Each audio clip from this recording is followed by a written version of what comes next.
This is Kathy Biehl of EmpowermentUnlimited.net with Astro-Insight for the week of November 17th, 2025.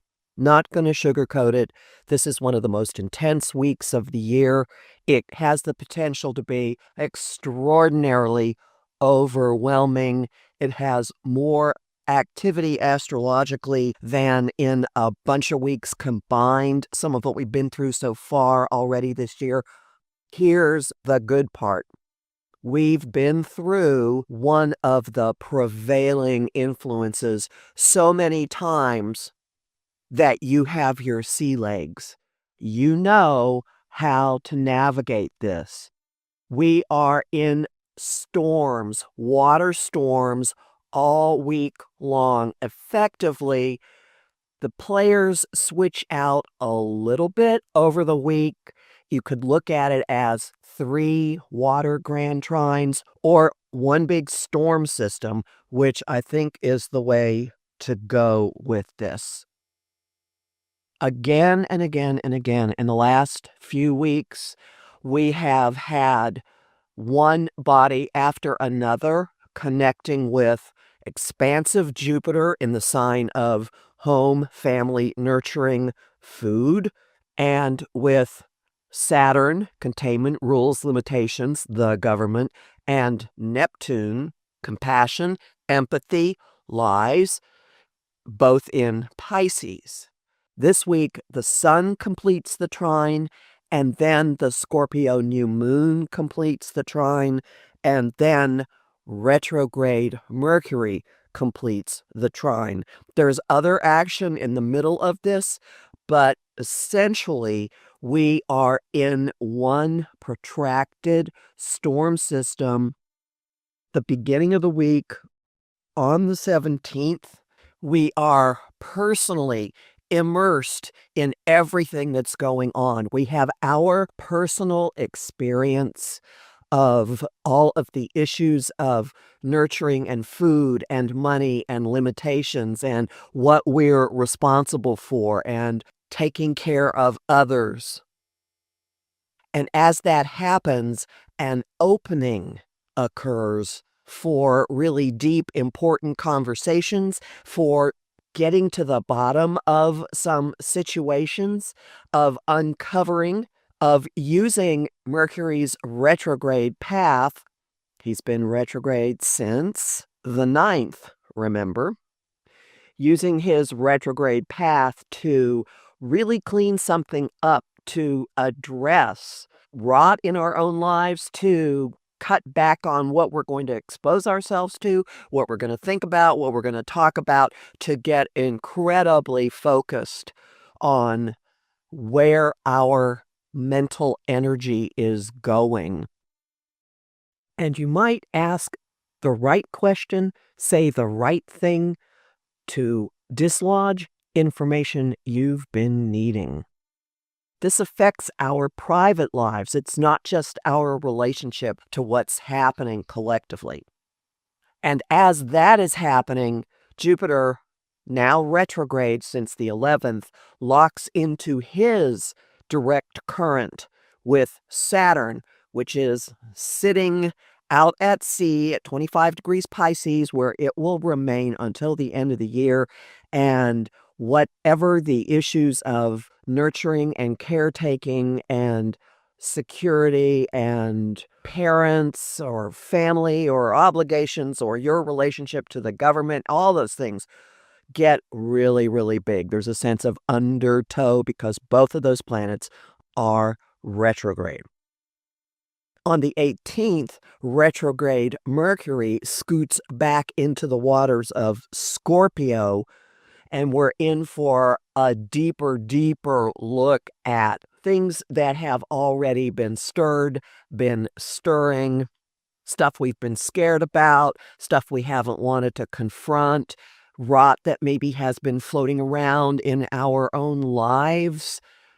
It will embolden us to go deep, to research, to have incredibly intense conversations.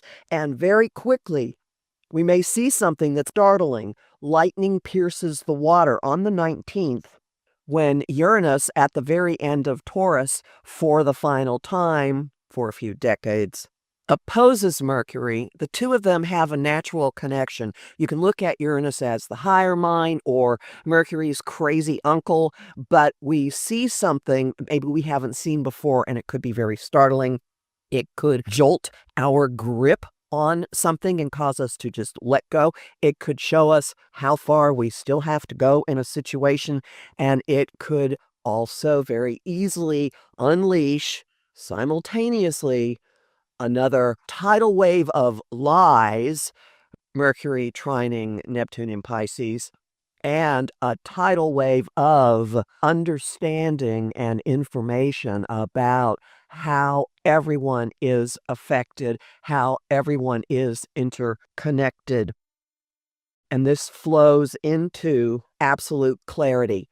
We have a Mercury cazimi on the 20th. That is when Mercury meets the sun. Retrograde Mercury is with the sun. We get incredible clarity. We know our minds. We see something. It is a huge aha. And since it's Scorpio, it is highly emotional, perceptive, and unshakable. It has staying power. And this clarity also fuses with the Scorpio new moon, also on the 20th, which is trine Neptune and basically locking into widely, but since it's water, we're going to count it, locking into the grand trine. So this starts a 1-month cycle of what are we going to do with all this information? What are we going to do with what we're discovering? What are we going to do with what we are reworking? And new moon intentions and goals are bound to be very targeted, very focused, really powerful, potent, major. This isn't mamby-pamby, oh, I think I'm going to go to the craft store once a month and take a course. This is really deep, big, important. And as we're doing this, there is an opportunity for incredible creative insight, spiritual insight, giant aha moments like someone has ripped the scales from your eyes. Uranus is sextile Neptune on the same day, on the 20th. The sun locks in whatever that potential is. It's opposite Uranus, and it's in the unbroken flow of a trine with Neptune.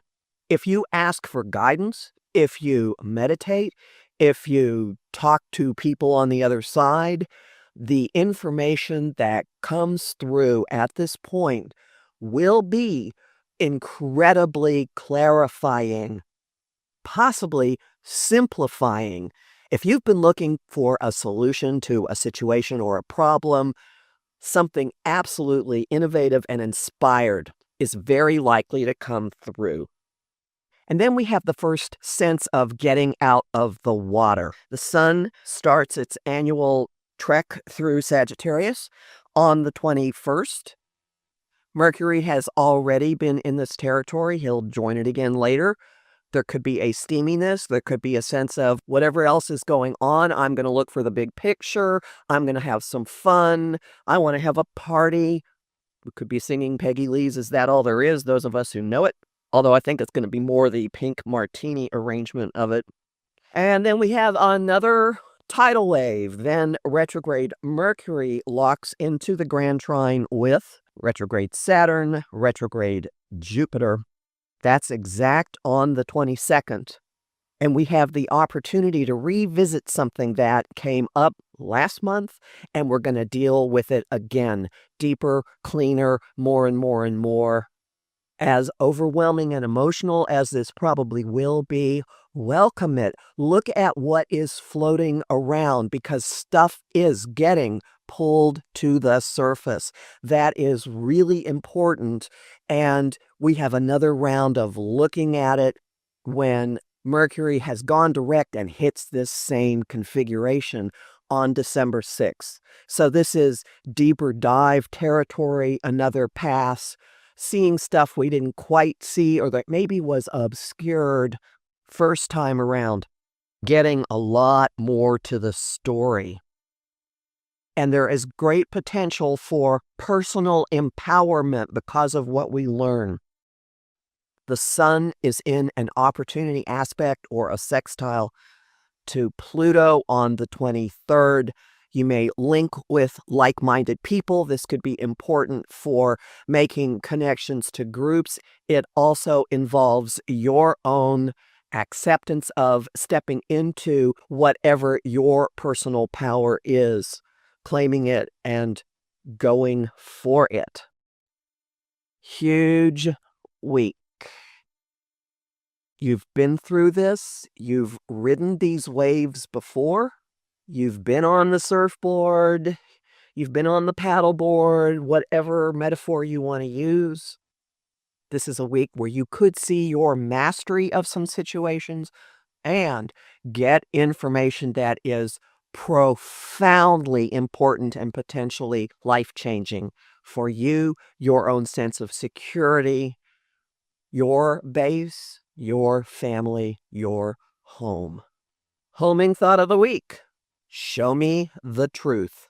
Song of the week, I'm Still Standing by Elton John, and the image of the week is riding through a storm in a glass bottom boat. You'll learn more about this in my forecast for the month of November, which is already up at my site, and my forecast for the Scorpio new moon, which will be up by the beginning of the week at empowermentunlimited.net, where you can sign up for my mailing list and book a session with me. I'm Kathy Biehl, a professional astrologer with more than 35 years' experience. I have lots of bonus content at my Patreon, patreon.com/Kathy Biehl, and I'm really grateful to the people who support my work there. That includes a piece on riding the currents that you can purchase as a standalone without joining the Patreon. I host the show Celestial Compass on Om Times Radio and TV on the first and third Monday of every month at 5 p.m. Eastern. And this week, my guests are astrologers Carmen Turner-Schott and Bernie Ashman, talking about their new book, Astrology's Zodiac Archetypes, using your sixth sense to transform past life patterns. I also host conversation on Facebook on the page Empowerment Unlimited and in the group the Astro-Insight Lounge. I post on Blue Sky, Instagram, and Threads at K.A. Biehl and on YouTube at the Professional Aquarian Channel. Talk to you next week.